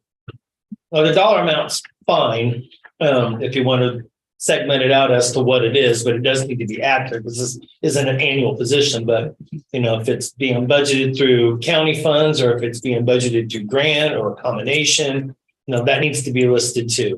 Right. And it is supposed to be listed in the car, that budgeted detail, but yes, I can. Should be on the form. Thank you. Yes. Okay. All right. I will update that and get you something to sign. Okay, thank you. We want to send this back. We already approved it. We'll just get it in corrected form. Okay. We'll get you the corrected form. Clancy, you gonna go the whole time? Yes. 123-20. Yeah, it's- I moved to recess of the Board of Health and reconvene as Board of County Commissioners. it's been moved that we recess as Board of Health and reconvene as Board of County Commissioners. All approved? Aye.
In the meantime. I'll go ahead and move that. Jumping ahead of myself here. So I have a promise of keeping it up. Yep. Okay. Thank you. I'll go ahead and move that the Board of County Commissioners come out of executive session. I'll second. It's been moved and seconded, the board come out of the approved section, all in favor? Aye. Aye. I'll also move that the record reflect action shall be taken consistent with the consensus reached in executive session. Second. Okay, it's been moved and seconded that that consensus was reached during the executive session. All in favor? Aye. He gets it all written down. Or is that one? Well, you can ask him for a copy if you'd like to print you one if you, Okay, that's. Yeah. That will we do the. yeah, that might Consensus. not be a bad idea, yeah. That's kind of tricky how that's worded too. Yeah. Ready for Elizabeth, commissioners? Yes. Good morning, Commissioners. Elizabeth Ward, Human Resources Director. And I am here to talk to you this morning about the United Way campaign for Riley County. This is something that we have been historically doing, and I really don't even have a start date, but it's just been something that Riley County as well as private and public employers have participated in for many years. We did have kind of a, I don't know if we technically didn't have a break. We were still participating, but we didn't have a campaign and events, around the 2020, 2021. So we went back to that campaign situation last year. We started last year with a 2-week campaign, and in the past, and I guess a little bit more normal for them is a month-long campaign. And so that's what we're proposing this year is a month-long campaign, maybe just doing really the same activities, similar activities as what we did last year, but instead of trying to punch it into a 2-week period, spread it out for the month of February. And the reason, I guess I will note, Tara Clausen, Executive Director, is going to come and speak to the commissioners at the beginning of the month. But the reason that Riley County, as an employer, would support United Way is because it actually sponsors and supports all of the nonprofits in our county. So it's not one particular nonprofit over another, but all of the nonprofits are able to go to United Way to get funding. And so I know we have had some department heads ask, okay, well, what's different or special about the United Way? So just kind of talk about that. So this year, these are some of the things that we're proposing. So February 2023 would be recognized as United Way Campaign Month for Riley County. As I mentioned, Tara would provide email and poster announcements throughout the month, sharing the value and the why of United Way, and also present to the commissioners. We'd like to ask the commissioners to make a proclamation for the month, also on February 6th. And then we are asking for support on the following incentives. And the first one, the department heads have agreed that this would be appropriate and that it would not affect operations. So just anyone who buys the United Way campaign t-shirt, which is a donation, would be allowed to wear that t-shirt and jeans on the Wednesdays during the month of February. And it might be obvious why we chose Wednesdays, but Fridays are department heads are already allowing many times jeans, and Thursdays, of course, are commissioners' days. And so we chose the Wednesday. Obviously, if you have different opinions about that, that would be fine.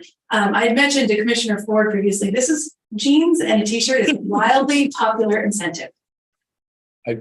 Yes. As Elizabeth says, it's always more popular than it should be. That is my feeling. People enjoy it way more than you think they should. Yeah. Would ask on that the jeans meet the, rest of Oh, always do. For We policy. have to follow our, we should have that outlined on the days that jeans are allowed, that they are non-holes and not cutoffs, and yes, yeah, absolutely. Cover everything appropriately, yes, absolutely. Good. We would also like to request, and this is, I guess the topics for discussion, or maybe you have other ideas as well, but some other kinds of ways to kind of get employees engaged and excited. And so one of the ideas, and this is something that they do at some other municipalities, including in the city of Manhattan, employees who pledge at least, and we suggested the equivalent amount of 6 hours of pay over a year, would participate in an administrative leave raffle, which would allow someone to win 8 hours of annual leave. And I did just do a quick calculation. Obviously, it would depend on the person, how much that cost would, but the average salary in Riley County is $54,863. So that would be, again, average $26 an hour in administrative leave. And of course, it wouldn't necessarily be a budget request. It would come out of the administrative leave and be part of our budgets in what we have available. We also would like to potentially recognize some of the top pledges from employees with the commissioners. And then Commissioner Ford has agreed to match the pledges up to $1,000, which will be exciting because it effectively doubles everyone's contribution, so that's an exciting thing as well. And so I guess overall, there isn't necessarily a fiscal impact except the 8 hours of administrative leave. So that's the fiscal impact. And the department heads are supportive. So I did talk to them. They do not think it'll, affect their daily operations or anything to that effect. So we would like to ask the commissioners to approve the proposal or modify it as you see appropriate. When Tara comes and she have a list, a list, like somebody said, of where it all goes. Oh, sure. Yeah. I assume she would, but just make sure she does. Yeah. make sure, how much everybody, how much different groups get. Yeah, it's interesting. So they always. A list available somewhere, but. Yeah, no, I'll ask her to bring it. And there's actually a couple different lists. So there's a list of all the nonprofits who apply, and then the ones that they're able to annually been able to fund. And they do ask us to send a representative to that day of I guess it's a nomination day. And last year, I think they had asked Commissioner Ford, he was unavailable, and Vivian set in for us. And she really talked about how interesting it was because there were so many great organizations and the projects they would spend their money on. Internally, we learned at the meeting that the extension is one of the recipients. So the VITA grant, so that is funded by the United Way campaign and pretty powerful. The kitchen cookware. Restore. Oh, Yeah, thank you. yeah. That Store, was on yeah, there. the restore, yeah, yeah. There's so they can bring it. She can bring that list. Yeah, she has. Yeah, that'd be, Yeah. good to see that. I agree. Yeah, that would be good. I was not aware of the VITA until Gary Fike mentioned in their last department head meeting. I didn't Yeah. realize they contributed to that VITA tax program. Which is really And it's a great service. It is. It is. Yeah, I've looked it over. I've already chatted with Elizabeth personally on the matter and Tara as well. And I was also at the fundraiser kickoff. When was that? September? Yeah. Long time ago. So I know that they're doing a few things a little bit differently with some of these campaigns, and it all should work out. So I'm okay with it. Yeah, me too. Looks like we need a motion to approve it. Yeah, please. I'll go ahead and make a motion to approve the Kanzi United Way campaign proposals and incentives for 2023. I'll second. So moved and seconded to approve the Kanzi Way United campaign proposal and incentives for 2023. All in favor? Aye. Aye. Okay. Thank you very much, commissioners. Thanks, Elizabeth.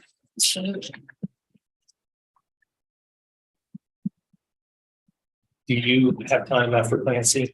I do. Okay. Yeah, for that particular plan. Well, that one other subject, yeah. Okay. Put that back. Is this exactly? But listen, we're gonna keep secret from you. Well, shoot. You can conveniently leave. Or inconveniently leave. Either. At first, I didn't make one of it. You're fine. I'm sorry. You're fine.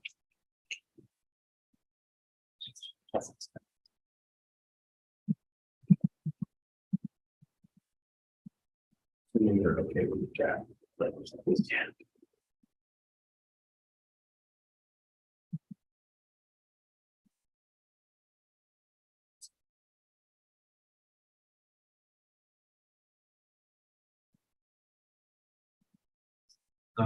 Commissioners, thank you for the additional time. This is a legislative matter that came up last Thursday afternoon. It was the first time I was aware of it.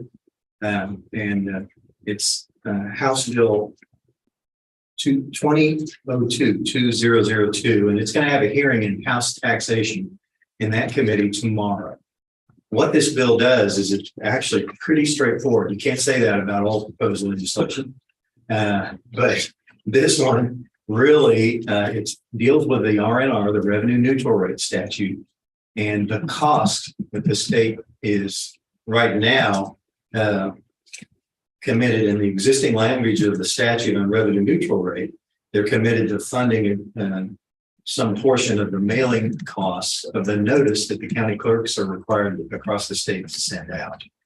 And from the beginning, that caught everybody's attention over the last 2 years.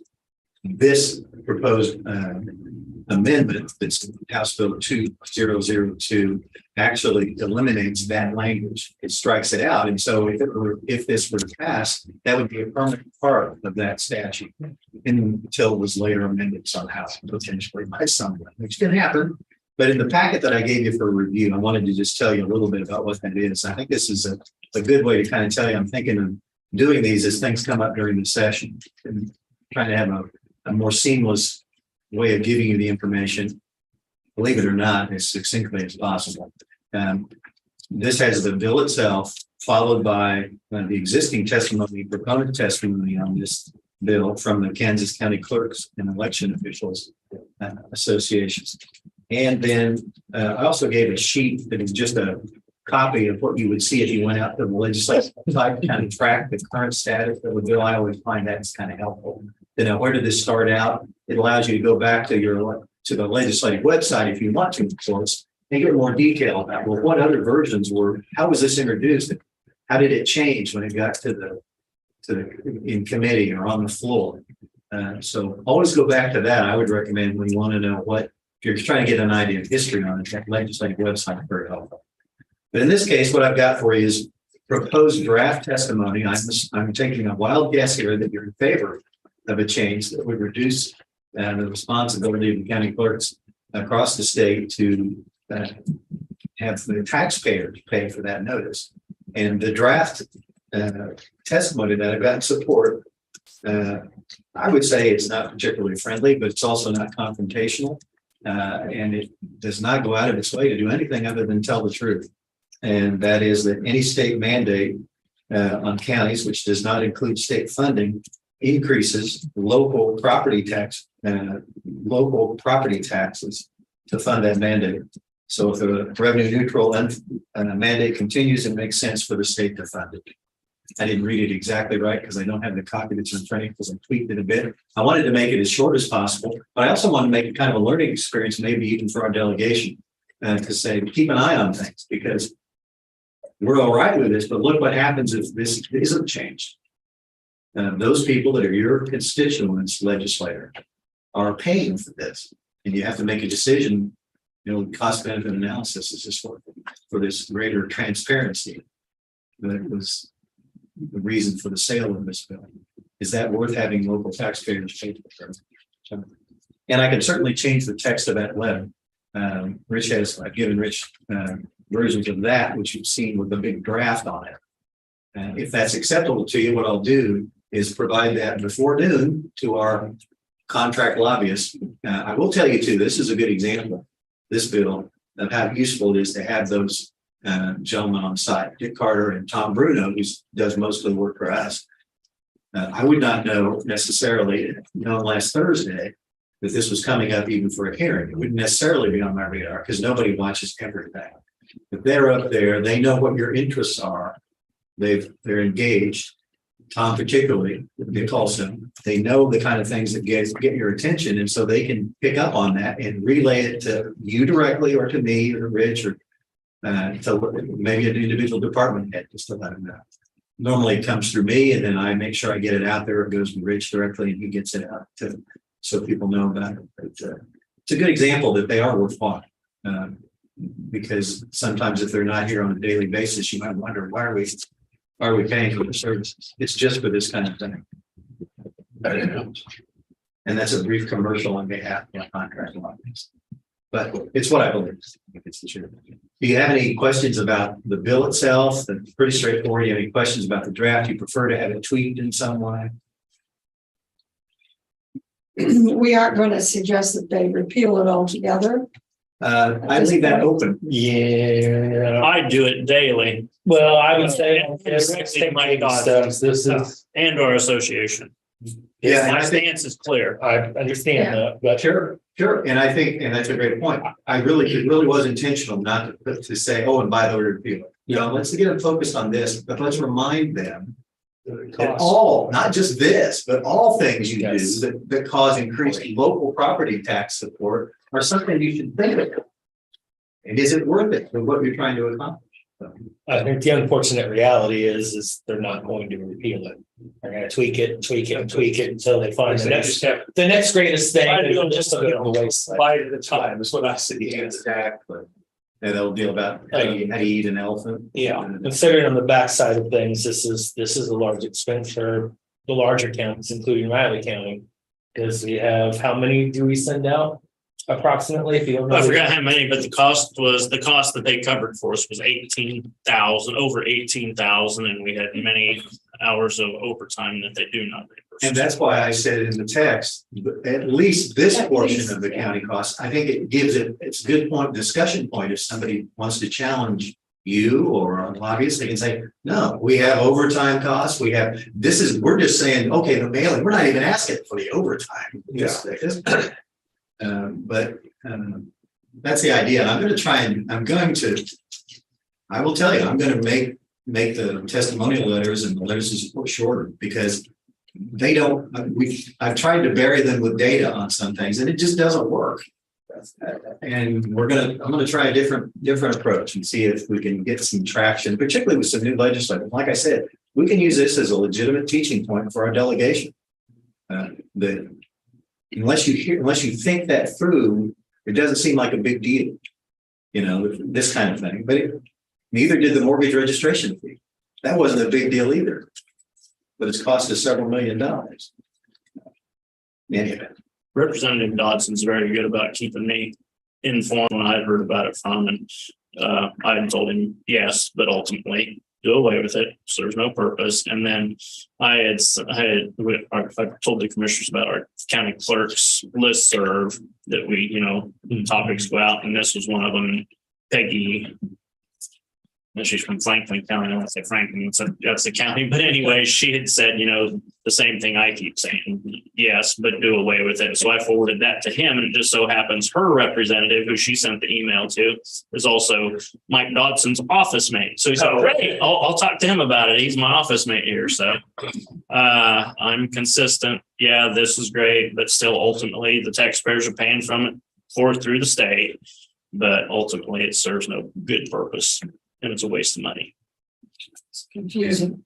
It won't be the last one of those you've seen. Yeah. No. But it's a good jumping off one. But do you have any changes you want to the letter? I don't know. Well, then I would ask for a motion from the board to go ahead and sign it, give everybody a chance to. And I will provide it to our lobbyists. They will take care. That's the other great thing about this in terms of reacting to things during the session. This is a good example of that, but a lot of times we don't find out about things until the day before. Yeah. This was like long ago. We found out clear last Thursday. But the hearing on Tuesday, that still has to be into their process before noon. It has to be in today. And a lot of times we're finding out stuff when I can't get it to you that day so that you can even discuss it and take action. And some things there's going to be differences of opinion, or there may be a legitimate question. Does the board want to support this or not? Because of does this thing have legs and it's going to pass? And well, we at least need to get rid of this part. And what do we zero in on? So that's the idea. And maybe Clancy mentioned this, but Ron Fair with the city of Manhattan sent Clancy and I an email making us aware of this and saying, League of Municipalities, of course, support it because they know at the end of 2 years, then they have to pay. So the city's on board as well. And that's good. That's a good thing. I'd rather they see a bunch of shorter letters rather than just two, and one of them is a novel, which I can easily trip into. Particularly if I start criticizing the process. Express true opinions. Yeah, and a lot of times it doesn't persuade anybody. I move we approve the written testimony in support of HB 2002.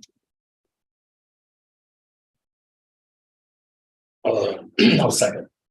It's been moved and seconded that we support the that we support the letter to the legislature for HB 22.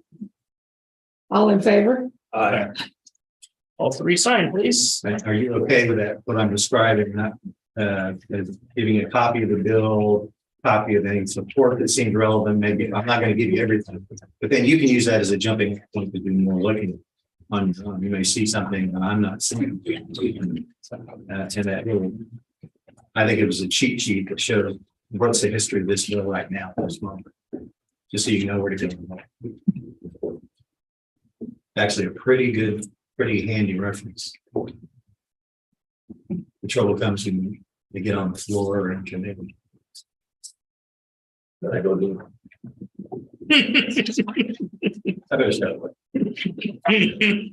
That is me. I will. That's the other thing I may not have highlighted enough is that I will get this out before noon to Tom's office. They'll take care of making copies, getting it to the secretary. All that matters. Because if you don't meet those deadlines, it will not be part of the record or they won't read it. An hour and 9 minutes. In an hour and 9 minutes. Yeah.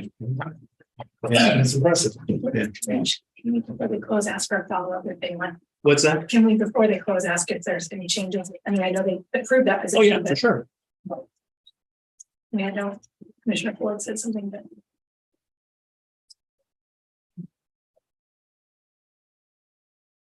Oh, and I will tell you, I wasn't grasping the hour and 9 minutes, but if I get it to him by then, he will get it with his other responsibilities. He'll get it to the committee secretary. I think it's like 3 o'clock. This afternoon, whatever the deadline is. It's usually the day before testimony, but it's not, you can't count on that. And you have to go in and do research and find out, well, when is this deadline? Contact the secretary. Commissioners, does that revised yellow form address your concerns, or are there more changes that need to be made on it? For now, I'm gonna say, yeah, but there may be some other changes coming. I'm not really good with all this, to be honest with you, but. If you can all sign it. Yeah, that's the actual. Oh. form. Yeah. Yep, that's with the revised change. I think it's more accurate to reflect just in 6 months. We can do. I will just mention that I reached out to all the other counties that are in our group, and none of them take these forms to take any of these actions to the commissioners. So they didn't come with. It's just through the budgetary process. There you go, actually doing something. I mean, I was able to find there's private industry generally, there's something similar, but.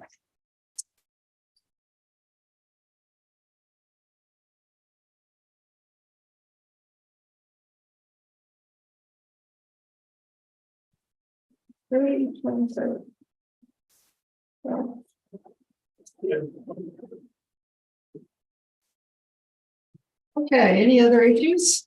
No, if commissioners have any, but I have a few to go through. I don't know about After that. commissioners, No, Well, that's you're gonna raise the gap. Yeah. none commissioners. Okay, A few things, they're talking, we went to the leaders retreat. It's all about housing, just workforce housing like it has been since I've been in this position for 30 years, how we're going to solve that problem. And, they always say, Riley County has no land available, the river to the south, Fort Riley, to the east, you can go north, but I just think you've heard me say this a couple times. I know John's heard me several times, but commissioners, K-18, when designed, scenic drive overpass, the state required that overpass to be designed to shoot over the river. At the elevation, the state sees that as another state loop to get to interstate as a state project. There's been another bridge that's been talked about that isn't on the state's radar. This one for now a decade has been. We didn't ask for it. The state mandated it be that way. So the commissioners need to be the ones really reminding people of that and bringing that up, as uncomfortable as it may be, given the other bridge proposal. Because the reason I say this is because at the leaders retreat, I talked to Stephanie Peterson. And I said, well, Stephanie, I said, Ron knows this. Do you know? And she had no idea. And that's really, her job's responsibility to start looking at that stuff. She's new to it. And as Commissioner Ford gets concerned about, institutional knowledge being lost by those that have been in place a long time. Leon Hobson was aware of that. Monty Weedle was, we all worked on it. Clancy probably remembers it. Is that, you guys really need to carry that water sometimes, when we're having those discussions and say, okay, you guys talk about needing land for housing and for commercial. That bridge is on the state's radar. Now it's a long-term thing. And tie into McDowell Creek Road. Yeah, it ties straight into McTowell to go straight to interstate. That alignment's already envisioned on the state. So What was the MPO? Yeah, I mean, because she was the MPO, I would have thought they did. it doesn't come up until the state actually puts it on the radar. Oh, So what I'm actually going to do, I'm not policy chair anymore, so I don't have to kind of herd the sheep. I can actually sit back and kind of look at it from Riley County's perspective now. And I'm gonna bring that up on our next meeting and see if we can get some information and some data from KDOT and what they were envisioning and what that might look like with updated costs and everything else. Yeah. and the big one to really push that was Commissioner Newsom way back in late 90s, early 2000s.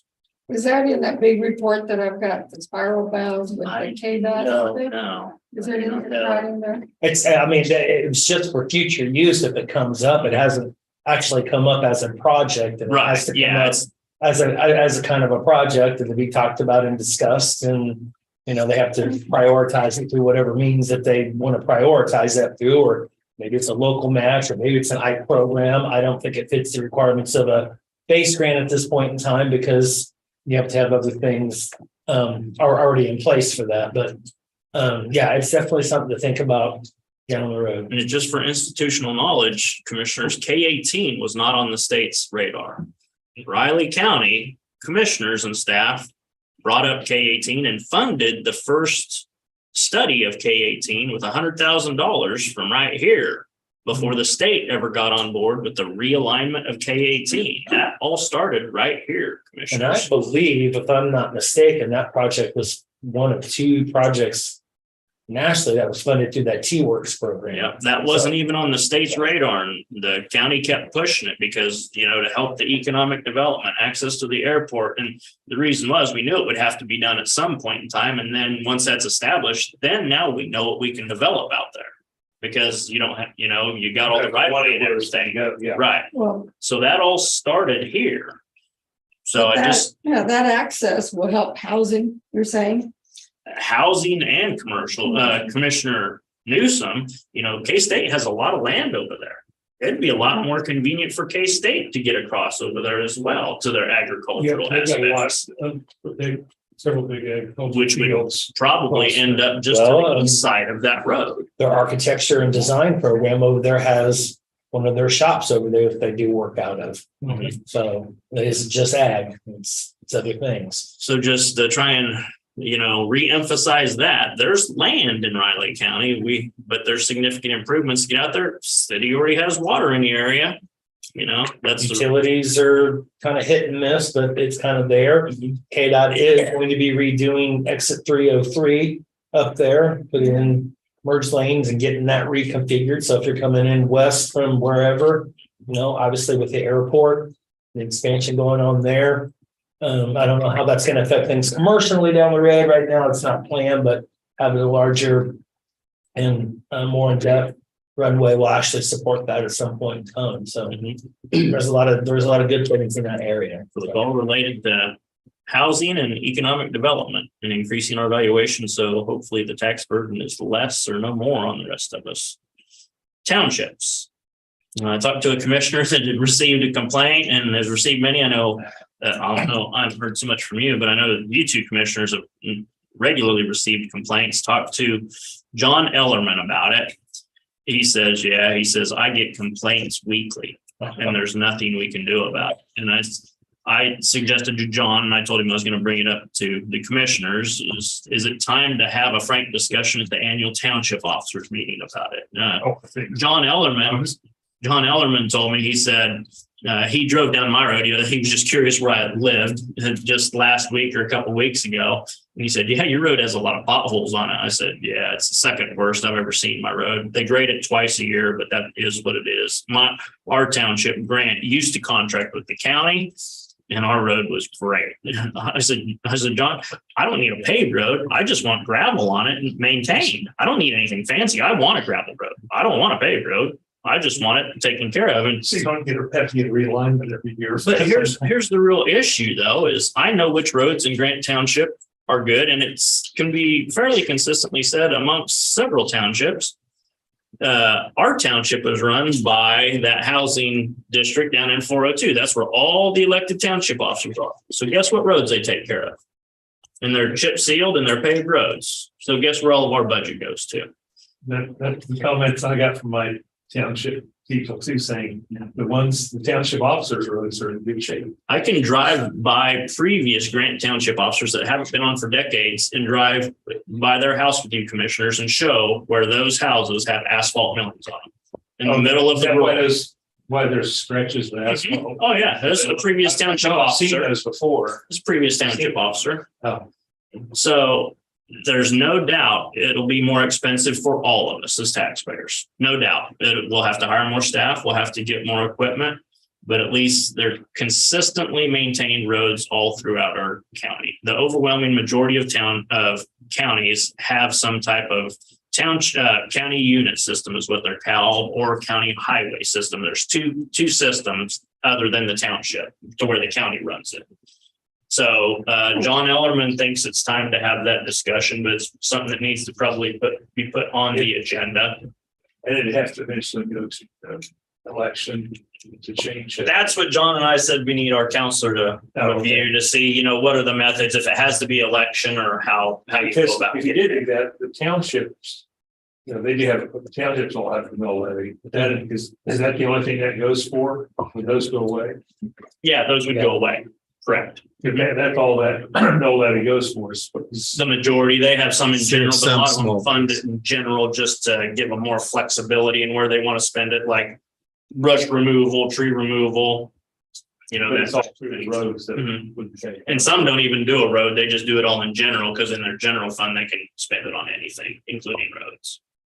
So there's no doubt it's more costly for the taxpayers overall, but it's a more equitable type of rural road system for all townships. And that was my idea too. I was at the township board, whatever that is. The Annual township officers meeting. Yeah, township officers. And I thought we needed to bring it up and discuss. Is that in February? John hasn't established the date yet. It's usually in February, March. Okay, I thought it was pretty But early. John says, yeah, I get calls weekly from different townships. I got one after that meeting last year. One of them came up to me. Why don't you guys just take over all the roads? Some feel that way. Others will just, think the world's coming to an end. Manhattan Township has their own maintenance guy who used to be a Riley County employee in the Parks Department, but still, we're going to need more staff. So you would hire that one guy. He's the only hired employee of any township. All the others contract with other guys that provide that type of service. Kind of like they'll have like 3 townships. The same guy will be doing 3 townships or something. And they're contracted. And the thing is, some of them are ex-public works employees. So they have the training, but the problem is they don't have the right equipment. Yeah, they just got an old beat up grader. Or not even that, or like the ones that use ours, a truck and a blade, yeah, or a tractor and a blade, and so that's something I think needs to be brought up sooner than later, but that's your call. And it will be a contentious one. I assure you. And that's, like I say, my thoughts of talking to them is, I don't mind getting yelled. I don't enjoy it, but I don't mind getting yelled at by that stuff. When I keep continuously get yelled at for something you guys are doing, something's got to change. Yeah. Not doing. Right. And that's more usually the case. And then, so that was all on those two. And one much lesser thing, but it kind of catches my attention when I pay attention to things, is the Riley County Senior Center, who receives 50% of their funding from Riley County, changing their name to the Manhattan Senior Center. And, once again, I've been too old, probably time for me to go. People do not remember that the chamber used to be called the Manhattan Chamber of Commerce. Commissioner Russ Fry who sat right there, demanded the chamber change it to the Manhattan Area Chamber of Commerce because it includes Riley County and the entire area. I just thought it was rather interesting how they received 50% of their funding from us, and there was no dialogue with the board about changing. There was, But it she did send an email to But me. they were going to do it. Yeah. Well, not that they were asking, but that's They what, weren't asking. when they come for appropriations this year, Because there have been some contentious times between us and that organization on what they spend their monies on and stuff. And previous director wasn't always a big fan of Riley County, but they still got 50% of their funding. Just little things like that kind of get my attention. You're gonna have to recognize that there's gonna be probably 3 other organizations that probably haven't come and asked for Riley County for money that are this year. Yeah. At least 3 that I'm aware of, so. And then the last little item regarding it's kind of related to our Moody's review. Eric McMillan, a resident of Leavenworth County, like I told staff, what the heck? I get all these calls from Riley County residents. Now I'm receiving them from Leavenworth County, but he was very complimentary on our financial information that we put out on our website. And what I call it is, we have the state budget document, but then years ago, we implemented what I call a user-friendly budget document. It's that other one that isn't in accounting terms and state format that really spells out the detailed expenditures better. How he loved it. He's trying to get Leavenworth County commissioners to go to it. I talked to the clerk, Janet Klazinski down there. She's been a long time clerk and been a friend of hers for years. I called her first. I said, okay, what's the deal with this guy? I said, he local rebel rouser. She said, exactly. I said, well, I just want to let you know, I guess I'm going to call him. I'm not going to throw you under the bus. I'll just tell him what we do. And the whole premise was our user-friendly version, but then also that Riley County budgets all items.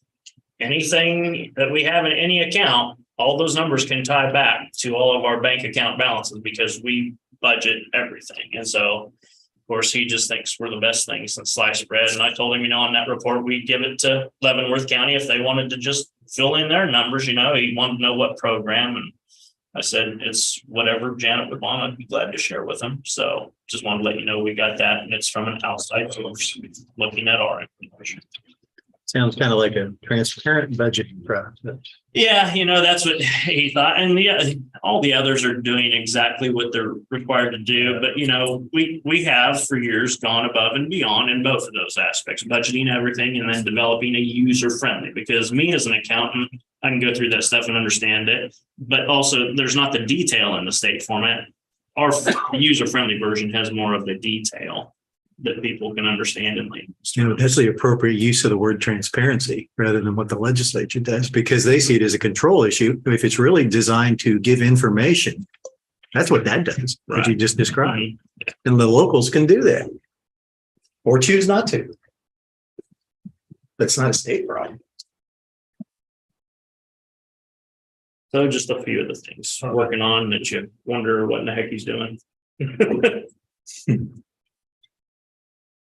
Well, actually, the senior center, they're under, did they get approval from the board or something to change the name?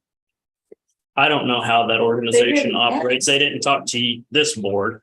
They They sent out emailed. information. They sent out an I email. had never heard of it until it She sent out an email. I got Liz Say- Nelson. Yeah, that they wanted to do. That they were making plans on it, but I didn't get a process, or I didn't